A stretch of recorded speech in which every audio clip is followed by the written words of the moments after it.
매일 성경 순과 함께하는 말씀 묵상 2021년 4월 24일 오늘의 묵상을 시작합니다.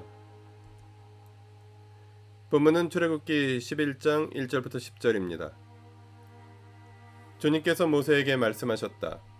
내가 이제 바로에게와 이집트 땅 위에 한 가지 재앙을 더 내리겠다. 그렇게 한 다음에야 그가 너희를 여기에서 내보낼 것이다. 그가 너희를 내보낼 때에는 여기에서 너희를 마구 쫓아낼 것이니 이제 너는 백성에게 일러서 남자는 이웃에 사는 남자에게 여자는 이웃에 사는 여자에게 은부치와 금부치를 요구하게 하여라. 주님께서 이집트 사람들이 이스라엘 백성에게 호감을 가지게 하시고 또 이집트 땅에서 바로의 신하와 백성이 이 사람 모세를 아주 위대한 인물로 여기게 하셨다. 그래서 모세가 바로에게 말하였다. 주님께서 말씀하셨습니다. 내가 한밤중에 이집트 사람 가운데로 지나갈 것이니 이집트 땅에 있는 처음 난 것이 모두 죽을 것이다. 임금 자리에 앉은 바로의 맏아들을 비롯하여 맷돌질하는 몸종의 맏아들과 모든 짐승의 맏배가 다 죽을 것이다. 이집트 온 땅에서 이제까지도 없었고 앞으로도 없을 큰 곡성이 들릴 것이다. 그러나 이집트의 개마저 이스라엘 자손을 보고서는 짖지 않을 것이다. 사람뿐 아니라 짐승을 보고서도 짖지 않을 것이다. 이는 나 주가 이집트 사람과 이스라엘 사람을 구별하였다는 것을 너에게 알리려는 것이다. 이렇게 되면 임금님의 모든 신하가 나에게 와서 내 앞에 엎드려 당신과 당신을 따르는 백성은 모두 나가주시오 하고 사정할 것입니다. 이런 일이 있은 다음에야 내가 여기서 떠나겠습니다. 모세는 매우 화를 내면서 바로 앞에서 나왔다. 주님께서 모세에게 말씀하셨다. 바로가 너희의 말을 듣지 않을 것이다. 이것은 내가 아직도 더 많은 이적을 이집트 땅에서 나타내 보여야 하기 때문이다. 모세와 아론이 바로 앞에서 이 모든 이적을 행하였다. 그러나 주님께서 바로의 고집을 꺾지 않으셨으므로 바로가 그 땅에서 이스라엘 자손을 내보내지 않았다.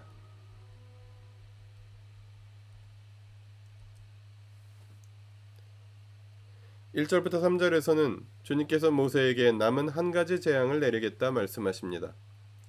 4절부터 8절에서는 모세가 파라오에게 이집트 모든 사람과 짐승의 맏아들의 죽음을 예고합니다.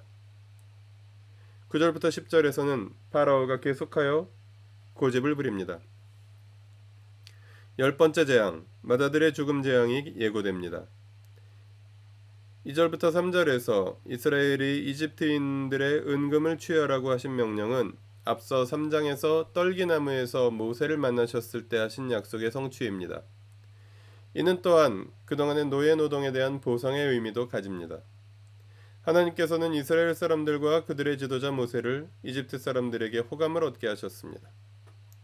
모세는 파라오에게 구체적인 재앙의 내용을 예고합니다. 그리고 모세는 파라오에게 화를 내고 파라오를 떠납니다. 아마도 파라오의 끈질긴 거부에 대한 분노였을 것입니다. 본문을 통해 무엇을 깨달을 수 있을까요?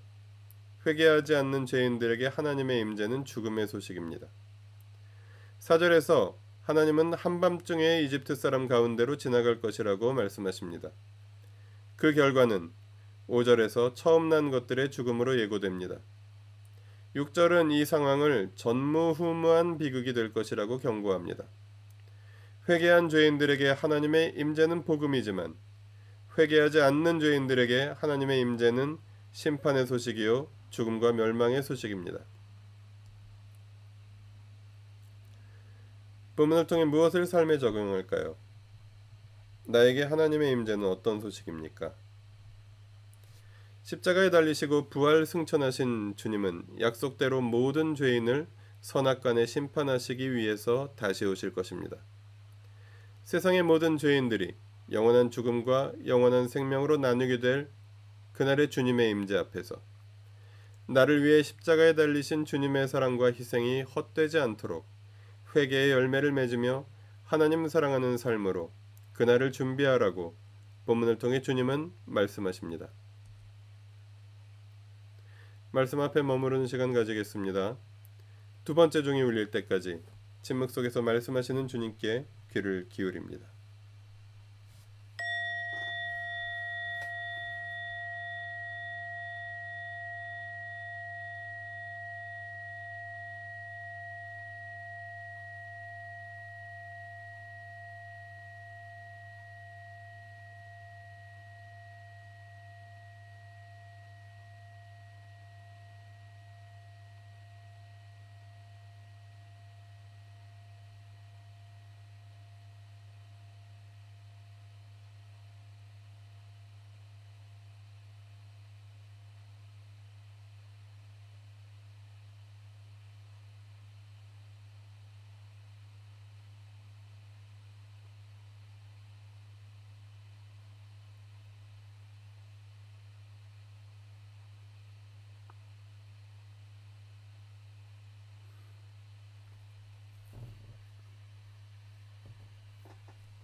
기도하시겠습니다. 하나님의 임재가 그리스도의 재림이 생명과 구원의 기쁨을 주는 소식이기를, 하나님 나라 복음 공동체 안에서 날마다 주님을 향해 더불어 걸어가며 언제나 주님과 다 함께 동행하게 하시고 약속하신 대로 다시 오실 그날이 죽음과 멸망의 날이 아니라 생명과 구원의 날이 되게 하여 주십시오. 우리 주 예수 그리스도의 이름으로 기도합니다. 아멘. 매일 성경 순과 함께하는 말씀 묵상, 오늘의 묵상을 마칩니다. 말씀이 함께하는 하루 보내십시오. 고맙습니다.